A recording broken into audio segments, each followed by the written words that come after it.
Momentum Hari AIDS Sedunia yang kerap diperingati setiap 1 Desember menjadi tolak ukur Komisi Penanggulangan AIDS atau KPA Kabupaten Sumedang untuk memutus mata rantai penyebaran melalui ibu ke anak sebagai langkah konkret menuju 3-0 di 2030.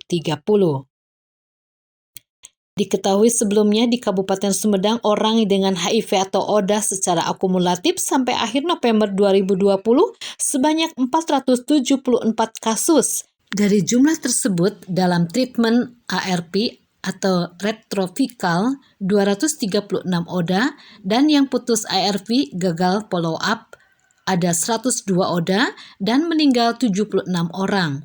Hal itu disampaikan Hajah Retno Ernawati hari Senin 30 November 2020 di Sekretariat KPA Komplek Pacuan Kuda Sumedang. Sampai akhir Oktober ya, sampai ini 474 ya. Terus November. sampai November berarti sampai November ini 474. Kemudian dari 474 tadi yang on ARV, dia dalam posisi treatment ARV 236. Kemudian ada yang putus ya, yang putus ARV, jadi dia drop gagal follow up ya, jadi berhenti dan sebagainya. Ini ada 102. Yang meninggal ada 76. Dari yang 102 tadi 26 berhasil dikunjungi ya. Dan dari 26 baru 3 yang bisa di follow up kembali berobat ARV gitu.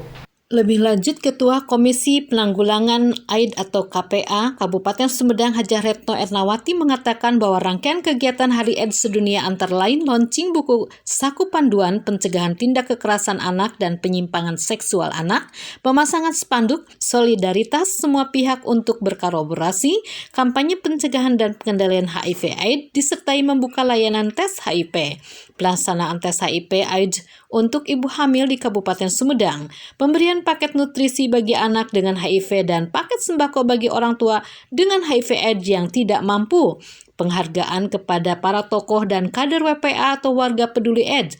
Sementara itu, Wakil Ketua Komisi Penanggulangan AIDS KPA Kabupaten Sumedang Nandang menambahkan, ini menjadi ancaman serius ternyata di balik angka tersebut, mayoritas secara ekonomi lemah dan juga seringkali mengalami kendala saat mengakses layanan yang tersedia, serta stigma di masyarakat yang sangat rendah.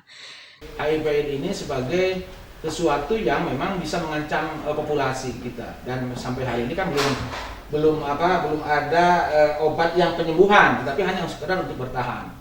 Nah, saya tadi pagi sempat diskusi, di balik angka-angka itu ternyata mayoritas yang terkena itu rata-rata secara ekonominya juga rata-rata ada repot, dan seringkali menjadi kendala pada saat mau mengakses.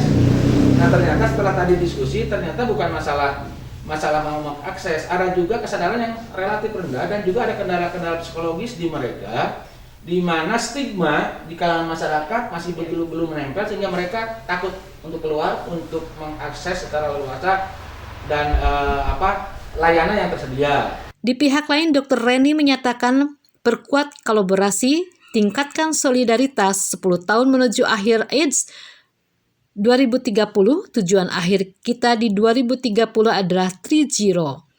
0 untuk kasus baru HIV/AIDS, 0 untuk kematian karena HIV, dan 0 stigma. Di tahun ini untuk peringatan Hari AIDS Sedunia, KPA lebih konsen kepada bagaimana memutus mata rantai penyebaran dari ibu ke anak. Tujuan akhir kita di 2030 adalah 3-0 ya. Itu adalah 0 untuk kasus baru HIV, yang kedua 0 untuk kematian karena HIV, dan ketiga adalah 0 stigma. Mungkin dari tadi Bu Retno dan Pak Nandang sudah lebih jelas dengan teman-teman bagaimana keadaan HIV/AIDS di Sumedang, dan juga Pak Nandang tadi berbagi mengenai stigma, ya Pak. Dan bagaimana kita harus memperkuat kolaborasi ini. Di tahun 2020 yang saya dapatkan pencatatan dan pelaporan, itu sampai Oktober ada 85 yang HIV/AIDS. Ya, dan 8 diantaranya adalah ibu hamil. Kita ketahui bahwa penularan dapat terjadi dari ibu ke anak. Nah, di tahun ini untuk peringatan besok itu kita lebih konsen kepada bagaimana memutus rantai penularan dari ibu ke anak. Semua ibu hamil yang ke puskesmas untuk memeriksakan kehamilannya wajib memeriksakan status HIV-nya.